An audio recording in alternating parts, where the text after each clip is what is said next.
Um tweet muito interessante, eu quero ouvir o Fábio e a Andréia da SAM, de Belo Horizonte. Ela diz o seguinte: quais problemas a exposição excessiva pode causar uma pessoa comum na internet? Eu acho que tem um pouco a ver com essa coisa meio irrefletida, às vezes você dá um retweet numa coisa que eventualmente é uma acusação grave contra alguém. Fábio, que problemas essa exposição excessiva pode causar para a pessoa?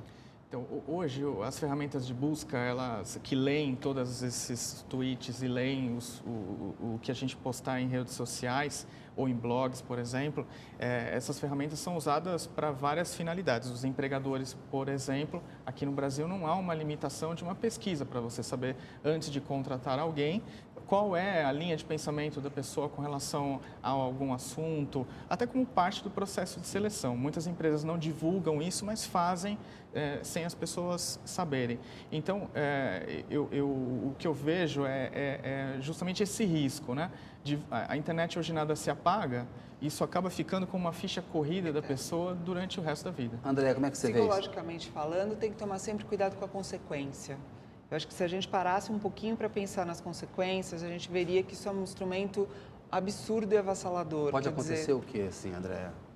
Do ponto de vista psicológico, Sim. Você tem muito déficit de autoestima, de repente, acontecendo por conta das consequências. Porque quando você posta alguma coisa ali, ou você se expõe de uma certa maneira, ou se expondo além da conta, você tem que entender que algumas pessoas vão achar que aquilo é lindo, outras vão achar aquilo horroroso. Você está expondo para o mundo alguma coisa ali. Então, se você não vai dar conta da consequência, principalmente não vai dar conta das críticas que vão vir depois disso, não só as críticas nessa parte legal, Sim. ou não só as consequências legais da coisa, mas a consequência para você mesmo. Como é que algum você tipo vai de ficar? bullying ou de até aquilo, não? Sim, porque normalmente quando a pessoa expõe alguma coisa, ela expõe achando que todo mundo vai achar lindo.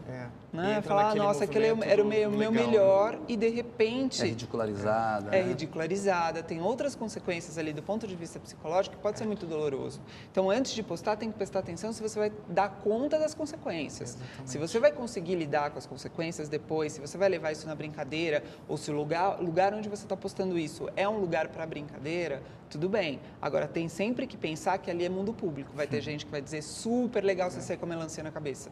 Vai ter gente que vai dizer, nossa, é arte. Vai ter gente que vai dizer, nossa, é louca, medica. O Fábio, lá nos Estados Unidos tem uma discussão no Congresso americano sobre restrição aí ao que os sites, grandes sites como Google, Wikipedia, entendem como cerceamento à liberdade de expressão. E a indústria cinematográfica, de defesa de direitos autorais, entende como combate à pirataria. Hoje, o site do vice-presidente da República, o Michel Temer, foi hackeado, um grupo de hackers contrário a esse projeto de lei americano, que até tem um Congresso americano meio que suspendeu a análise desse tema pela repercussão. O Brasil, o nosso Congresso, Fábio, está fazendo algo semelhante? É bom, não é? A gente sabe que tem aquele projeto lá, o Eduardo Azeredo, que era senador, está como deputado agora, muito criticado por alguns sites como uma tentativa de ser censor da internet. Como é que se enxerga isso no Brasil? Então, no Brasil, já parte pela questão de cerceamento, que é o que o Google, o Wikipedia acabam defendendo, né? No Brasil, parte da nossa Constituição já há a liberdade de expressão. Essa tem que ser sempre garantida e todos têm que a liberdade cultural, a liberdade de religião, tudo isso tem que ser mantido a todo custo, seja na internet, nos veículos todos de comunicação que nós temos. A outra coisa, que é o que a gente vê alguns projetos de lei já tratando, é exatamente a questão dos direitos autorais, que na legislação que a gente tem hoje é um pouco tratado de maneira, digamos assim, por analogia, não diretamente o assunto, mas aquela questão de propriedade industrial. Então, é mais ou menos o mesmo conceito. Eu posso divulgar minhas ideias, eu tenho esse direito livremente, mas eu não posso quebrar, por exemplo, uma propriedade de um desenvolvimento de alguma pesquisa, um segredo. E no caso, que a gente tem mais comumente os direitos sobre músicas, filmes, documentários, que é isso que a gente viu aí um pouco na semana passada, com as prisões que ocorreram, naquele site de download que nós verificamos. Né? Visão da Andréia, como psicólogo ali. É um terreno da liberdade, a internet. É bom ou não é? A internet é mundo livre, ela possibilita uma cultura. Se você pensar que, de repente, hoje índios da Amazônia podem estar vendo filmes americanos, para nós aqui, que temos toda essa dificuldade de distribuir as coisas, porque é um país grande, com uma diversidade enorme de possibilidades, eu não sei, sei lá, eu não consigo ver uma lei aqui no Brasil que funcione de forma clara, pelo menos não pelos próximos, 10 anos. Olha, eu queria dar o resultado da nossa enquete. A enquete do programa perguntou se você faria qualquer coisa para aparecer, para ganhar fama na internet. 39,39% disseram que sim, fariam qualquer coisa. 60,61% disseram que não. É uma enquete, não é uma pesquisa, não tem um valor científico, aponta uma tendência para a gente discutir aqui. Tinha um tweet interessante aqui, dizendo o seguinte: será que Twitter, redes sociais, assim, por exemplo, o Twitter e o Facebook, não podem cair em desuso, como caiu o Orkut? Ou seja, a gente já viu aquela coisa, internet 1.0, internet 2.0. Esse Twitter vai envelhecer rapidamente, Fábio?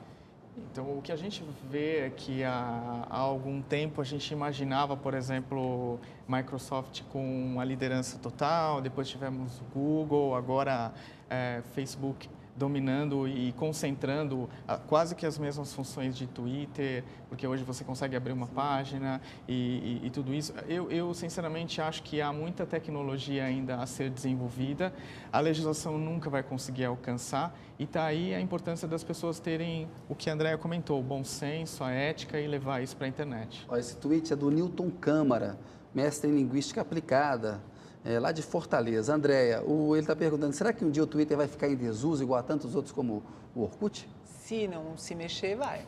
Certamente vai.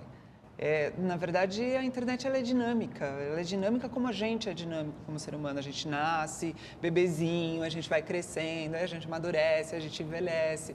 Essa ideia de eterno, né, de que eu sou assim mesmo, nunca vou mudar, isso é uma ideia antiga, de um mundo antigo que a internet não possibilita. A internet é mundo novo, é mundo de transformação. Hoje você está aqui, amanhã você está ali, hoje você é amarelo, que nem ela. Hoje ela é simples, amanhã ela é cosmopolita, depois de amanhã ela é cor de abóbora, pinta o cabelo de vermelho e tá tudo certo. Tudo certinho. Olha, eu queria agradecer muito, viu, Andréia, a sua presença aqui no Tema Quente. Muito obrigado por ter vindo.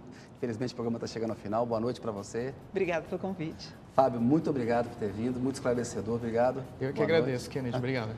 Estamos chegando ao final, boa noite para você. Veja as notícias no Rede TV News. A imagem do dia do Pinheirinho, o bairro de São José dos Campos, que desde ontem moradores estão enfrentando ali a polícia no local. Desde a semana passada, né? Eles se recusam a aceitar uma ação de reintegração de imposse determinada pela Justiça. Amanhã nós vamos debater a questão do Pinheirinho. O ministro Gilberto Carvalho, da Secretaria-Geral da Presidência da República, criticou muito a ação em São Paulo. Isso vai render também politicamente. Tenha uma excelente noite e amanhã Tema Quente está de volta.